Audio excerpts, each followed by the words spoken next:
चलो हम स्टार्ट करते हैं स्टैटिक्स ऑफ ए पार्टिकल, जो कि आपके थर्ड पेपर है शायद।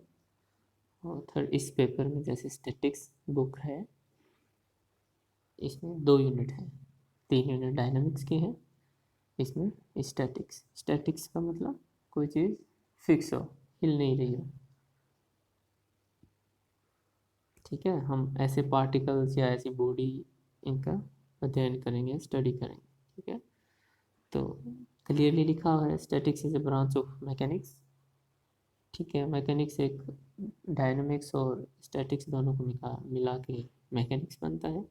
उनमें से एक ब्रांच आपकी स्टैटिक्स है। Where we analyse forces acting on a body which keep the body in equilibrium.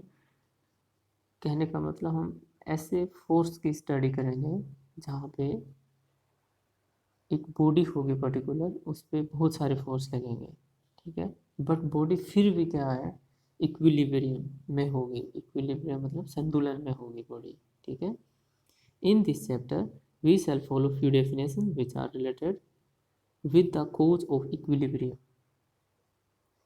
मतलब अब फोर्स लग गए बॉडी पे, बॉडी इक्विलिब्रियम में है,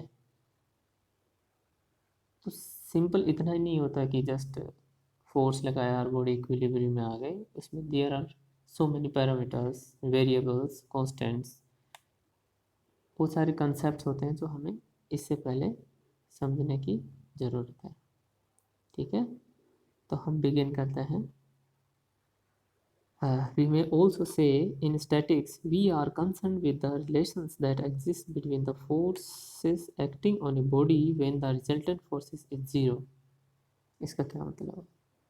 सीधी बात ये है कि हम उन रिलेशंस जो बॉडी पे फोर्स लगने के बाद भी संतुलन में है, मतलब इक्विलिब्रियम में है, ऐसे फोर्स के बीच में क्या रिलेशंस होता है, हम वो इसमें एनालाइज करेंगे। ठीक है, स्टार्ट करते हैं डेफिनेशन से, जो कि आपके बुक के पहले चैप्टर में या इंट्रोडक्शन में हर जगह मिल जाएंगे आपको, जो भी आप बुक रीडोगे। ठीक है,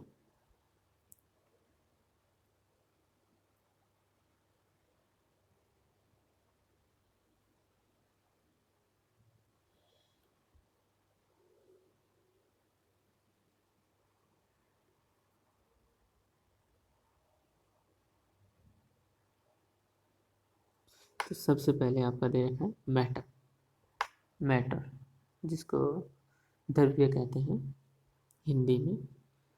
matter is a substance that has mass and occupied space. कहने का मतलब एक तो उसमें क्या होना चाहिए, मास होना चाहिए, और एक क्या है, वो स्पेस में अपना कहीं स्थान रखता हो। ऐसी चीज़ को जिसमें दोनों हो, मैटर कहते हैं। जैसे यहाँ पे आपका ये है solid, solids like stone, silver, coal, पत्थर अपने चारों तरफ जो पड़े रहते हैं, जो भी सॉलिड है। फिर आता है लिक्विड, जैसे पानी हम पीते हैं, ऑयल, मरकरी आपने देखा होगा। गैसेस जो अपने को वैसे दिखती नहीं है लेकिन फील होती है, एयर, हाइड्रोजन, ऑक्सीजन, है ना। जैसे धुआं, जिस तरीके से धुआं दिखता है अपने को, एयर में धुआं होता है, सॉलिड पार्टिकल्स। ठीक है ना। फिर आपका आता है पार्टिकल। पार्टिकल किसे कहते हैं, मैटर तो हो गया जिसका स्पेस में एग्जिस्टेंस हो और उसका मास हो। ठीक है, particle is a part of matter which indefinitely small in size. For the purpose of our investigation, it takes as so small that the distance between the different part is negligible. We take it as a geometrical point। सीधा सा simple सा इसमें यही है कि जैसे भी आप एटम पढ़ा होगा आपने, एटम जैसे हैं वैसे यहाँ पे पार्टिकल का कंसेप्ट है कि आप किसी भी मैटर को इतना छोटे से छोटा तोड़िए कि वो ज्योमेट्री में 2D 3D या n डायमेंशन में जस्ट एक पॉइंट बन जाए, जस्ट एक लाइक दिस पॉइंट बन जाए। अब पॉइंट को और छोटा क्या काटोगे, और पॉइंट बन जाएगा जहाँ तक आप काट सकते हो। पार्टिकल कुछ भी नहीं होता, 2D और 3D में जस्ट एक पॉइंट ऑफ रेफरेंस होता है, ठीक है, उस मैटर का, जिस मैटर को हम कह रहे हैं। Body an aggregation of indefinitely large number of indefinitely small particle may be regarded as body। चलो अब इन ऐसे सब पार्टिकल को एक जगह इकट्ठा कर दो, ये लो इकट्ठा हो गया, दिस इज बॉडी, ठीक है। मैटर और बॉडी पार्टिकल जहाँ इकट्ठे हो गए क्या बन गया, बॉडी, ठीक है। Like a piece of stone, और स्टोन किससे बना है, मैटर से, वो मैटर क्या है, उसकी फीचर अलग है, ठीक है। जैसे बुक हो गई, बुक किससे बना है, कागज़ से, अलग फीचर है तो एक बॉडी ना, क्योंकि इसमें बहुत सारे टुकड़े छोटे छोटे कागज़ के जुड़ के बने हैं। रिजिड बॉडी, इसका बहुत इंपॉर्टेंट रोल है अपने यहाँ पे।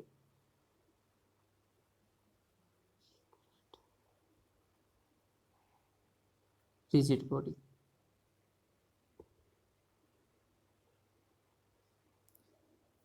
rigid body if different parts of body preserve an invariable position with respect to another in all situation of body is taken as rigid body। साधारण शब्दों में यदि दो पार्टिकल हैं, एक पार्टिकल ये है, एक पार्टिकल है, किसी भी बॉडी में,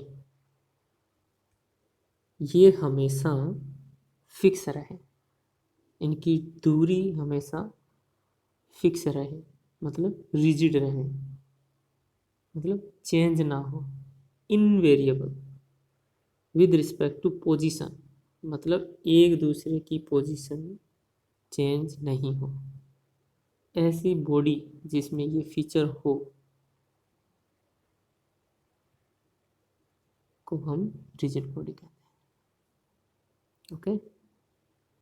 the concept of a rigid body is idealistic, है ना। जैसे कि आपने एक आयरन का ब्लॉक लिया, ठीक है, ये ब्लॉक ले लिया आपने, इसके ऊपर कोई वजन रखा, टन्स में वजन रख दिया, दिखने को तो ऐसा लग रहा है कि ये वैसा का वैसा रहेगा, लेकिन हकीकत में इनके पार्टिकल में फिर भी जगह आ जाती है। तो कहने का मतलब ये एक आइडियल स्टेट होती है, आइडियल कंडीशन होती है, हम जिसमें मान के चलते हैं कि दोनों पार्टिकल के बीच में डिस्टेंस हमेशा इनवेरिएबल रहती है, मतलब चेंज नहीं होती। बट ऐसा होता नहीं है, बट हम हमारे कैलकुलेशन के पर्पज से मान के चलते हैं कि ये ऐसा ही होता है, और जो डिफरेंस होता है वो बहुत ही रेयर होता है, मतलब ये दोनों पार्टिकल चेंज होना बहुत ही रेयर होता है, दोनों के बीच की डिस्टेंस चेंज होना बहुत ही रेयर होता है। इसीलिए हमने एक आइडियल कंडीशन मान ली है कि दोनों बीच के पार्टिकल, जितने भी पार्टिकल, यहाँ पार्टिकल यहाँ पार्टिकल, इनकी आपस में डिस्टेंस क्या रहेगी, हमेशा फिक्स रहेगी। यदि ऐसी बॉडी है तो हम उसको क्या कहते हैं, रिजिड बॉडी। जैसे आपने रबड़ लिया, रबड़ जो अपन यूज करते हैं एच बी पेंसिल में, रबड़ लिया, इसमें एक पार्टिकल,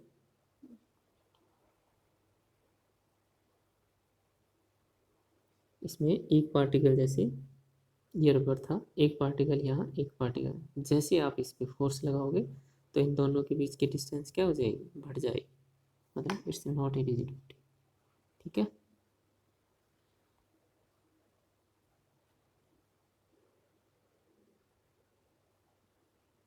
फिर देखिए,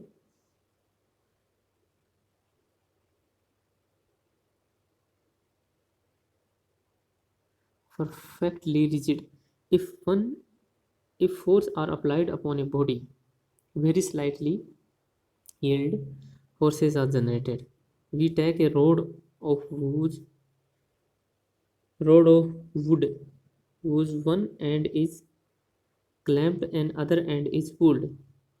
the road stretches slightly even if we take a metal rod in above situation it will experience a deformity। जैसे अपन फिजिक्स में आप प्रैक्टिकल करके देखना,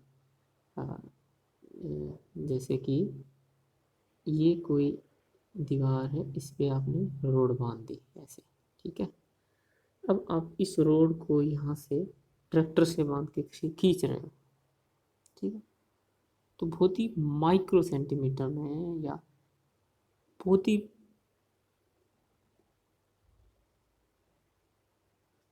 कम दूरी के लिए भी ये थोड़ा बहुत इसमें चेंज आता है ना। लेकिन वो चेंज हमारे लिए डिस्टेंस में हमारे लिए मायने नहीं रखता। हम आइडियल मान के चलते हैं, उस चेंज को हमें इग्नोर करना है, ठीक है। लेकिन बहुत ज़्यादा भी चेंज नहीं होना चाहिए। ऐसा नहीं है कि ये रबड़ की रस्सी थी, ट्रैक्टर बांधा, 5 मीटर की थी, 10 मीटर की हो गई, फिर भी हम इग्नोर, ऐसा नहीं होना चाहिए। मान लो ये 10 मीटर का रोड था, 10 मीटर का रोड था और 10.00000001 हो गया ट्रैक्टर के खींचने से, तो ये हमारे लिए मैटर नहीं करता। बस इतना ही है, ठीक है। आगे चलिए।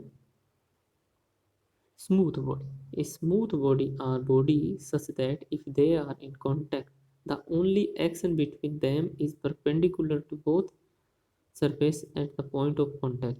With smooth bodies, there is no force tending to prevent one body sliding over other. Smooth body का मतलब जैसे कि आपने ग्लास देखा होगा, ऐसे होता है ग्लास, इसके ऊपर दूसरा ग्लास रखिएगा तो ये सारे पार्टिकल आपस में एक दूसरे के कांटेक्ट में आ जाते हैं। अब एक पत्थर लीजिए इस तरीके का, इसके ऊपर दूसरा पत्थर रखिए, तो एक तो यहाँ पे पॉइंट टच करेगा, यहाँ पे मतलब सारा टच नहीं करेगा।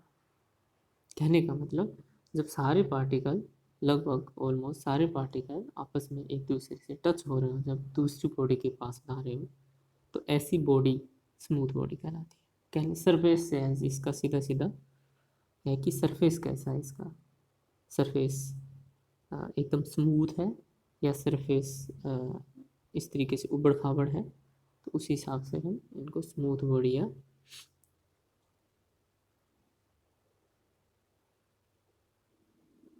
आगे चलिए। आगे है आपका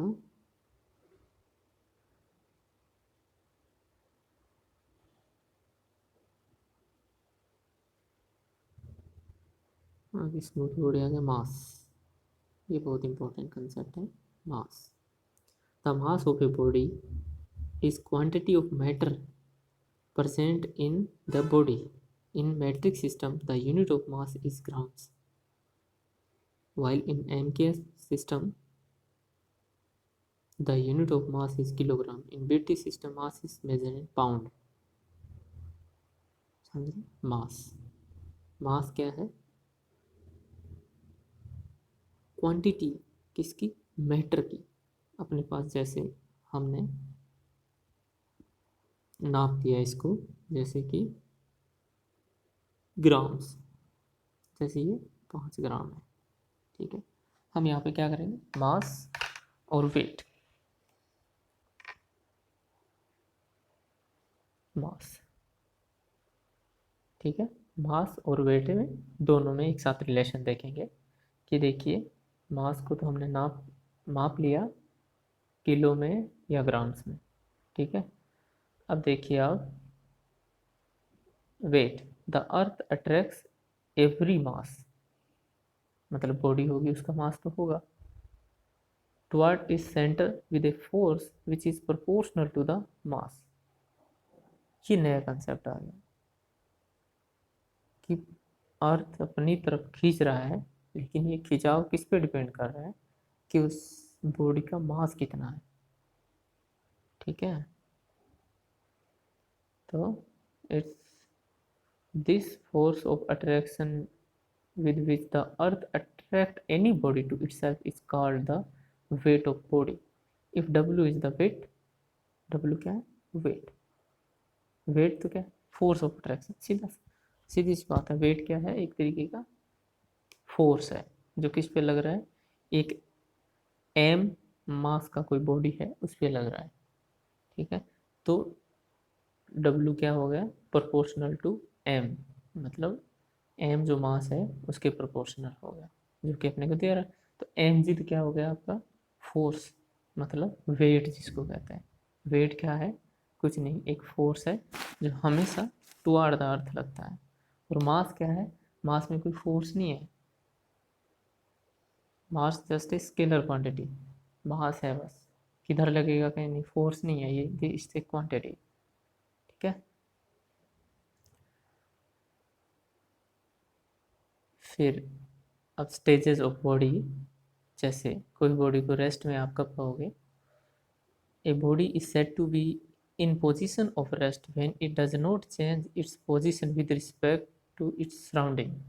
जैसे एक बॉडी ये पड़ा है, एक ये पड़ा है, और एक ये पड़ा है, ठीक है। इसकी डिस्टेंस 5 मीटर मान लो, इसकी 3 मीटर मान लो, और ये इतनी ही रहती है, हमेशा इतनी ही रहती है जब तक हम नहीं छेड़ते इसको। तो इस बॉडी को क्या कहेंगे हम, रेस्ट में कहेंगे। ये भी रेस्ट में है, ये भी रेस्ट में, ठीक है। ये तो ऑब्वियस सी बात है, हमने फिक्स मान ली तो अपने आप ही रेस्ट में हो गई। हम इस बॉडी की स्टडी कर रहे हैं तो इसीलिए इसको रेस्ट कर रहे हैं। इसकी दूरी इतनी थी, इसकी दूरी इतनी थी, हमने बाद में भी देखा इसकी डिस्टेंस इतनी थी, ठीक है। Motion, a body is said to be in motion if it changes its position with respect to its surrounding. It is the process of continual change in the physical position of an object. Physical position, ये जैसे यहाँ पे थी थोड़ी देर में, यहाँ पे थोड़ी देर का मतलब वो सेकंड में भी हो सकता है, और वो सालों में भी हो सकता है, और वो लाइट ईयर में भी हो सकता है, ठीक है। तो ये यहाँ थी, इसके बाद में यहाँ पे आ गई, इसके बाद में यहाँ पे आ गई। यह बॉडी कहती है मूविंग बॉडी, और बॉडी इन मोशन, ठीक है। ए बॉडी, नीचे देखिए, a body does not change its state or rest or of uniform motion its own accord. If it does so then there must be some reason behind it.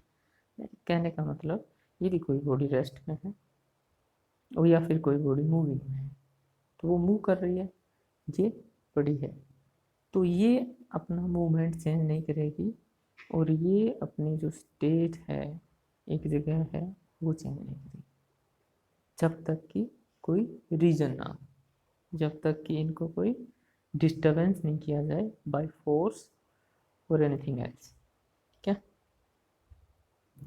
तो आज के लिए इतना ही। ये डेफिनेशंस आप जो भी अपनी बुक खरीदो उससे पढ़ना, क्योंकि ये अपने काम के, फिर अपन ने जो अपने नोट्स बना रखे हैं उसमें से स्टडी करें।